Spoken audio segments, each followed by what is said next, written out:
Target একটাই 2030 বিশ্বকাপ। আর সেই স্বপ্ন পূরণের লক্ষ্যে বাংলাদেশের ফুটবলে শুরু হয়েছে এক নতুন অধ্যায়। সকল সিন্ডিকেট, চাপ আর পুরনো ধ্যান ধারণাকে বৃদ্ধাঙ্গুলি দেখিয়ে এগিয়ে চলেছেন বাংলাদেশের নতুন ফুটবল পরিচালক আমেরিকান কিংবদন্তি টুলি ডুলি। তার প্রধান লক্ষ্য বিশ্ব ফুটবলের মঞ্চে লাল সবুজের পতাকা উড়ানো। মিয়ে ইতোমধ্যেই কোটি ফুটবল প্রেমীর আশা ভরসার প্রতীক হয়ে উঠেছেন হামজা চৌধুরী। কিন্তু ডুলির পরিকল্পনা শুধু হামজাকে ঘিরে নয়। England, France, Netherlands, Italy, Canada কিংবা পৃথিবীর যেখানেই বাংলাদেশি বংশোদ্ভূত প্রতিভাবান ফুটবলার রয়েছেন তাদের খুঁজে বের করার মিশনে নেমেছেন তিনি। ইতোমধ্যে অন্তত 30 জন সম্ভাবনাময় প্রবাসী ফুটবলারের তালিকা তার হাতে রয়েছে বলে জানা যাচ্ছে। ডুলি অনুসরণ করছেন সেই পথ যেটি ধরে সাফল্য পেয়েছে মরক্কো, ফ্রান্স এবং কুরাসাও।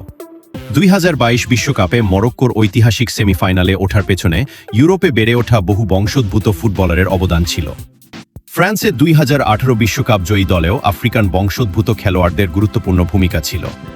একইভাবে ছোট্ট দ্বীপ রাষ্ট্র কুরাসাও নেদারল্যান্ডসে বেড়ে ওঠা খেলোয়াড়দের নিয়েই নিজেদের শক্তিশালী করেছে। তাহলে বাংলাদেশ কেন পারবে না? অনেকের মতে সাবেক কোচ জ্যাভিয়ার ক্যাব্রেরা চাইলেও প্রবাসী ফুটবলারদের পুরোপুরি কাজে লাগাতে পারেননি। বিভিন্ন সীমাবদ্ধতা এবং সিদ্ধান্ত গ্রহণের জটিলতায় সেই পরিকল্পনা বাস্তবায়ন হয়নি। কিন্তু ডুলি শুরুতেই পরিষ্কার করে দিয়েছেন, দল নির্বাচন ও খেলোয়াড় বাছাইয়ে তার স্বাধীনতা লাগবে। আর সেই স্বাধীনতার সবুজ সংকেতও নাকি পেয়েছেন তিনি। ফলে শুরু হয়েছে ডুলি ম্যাজিক। বাংলাদেশি বংশোদ্ভূত বেশ কয়েকজন তরুণ ফুটবলারের ওপর নজর রয়েছে ডুলির। বিভিন্ন ইউরোপীয় একাডেমি এবং ইংলিশ ফুটবল ব্যবস্থায় বেড়ে ওঠা জ্যাক ডুর্যান্ট, ফারহান আলী ও ওয়াহিদের মতো তরুণদের নাম ইতোমধ্যেই আলোচনায় এসেছে। ফুটবল বিশ্লেষকদের ধারণা, আগামী বিশ্বকাপের আগে আরও অন্তত 10 জন নতুন প্রবাসী ফুটবলার বাংলাদেশের জাতীয় দলের রাডারে আসতে পারেন। স্বপ্নটা হয়তো বড়, পথটাও সহজ নয়, তবে পরিকল্পনা, সঠিক প্রতিভা নির্বাচন এবং দীর্ঘমেয়াদী উন্নয়ন অব্যাহত থাকলে অসম্ভবও সম্ভব হতে পারে।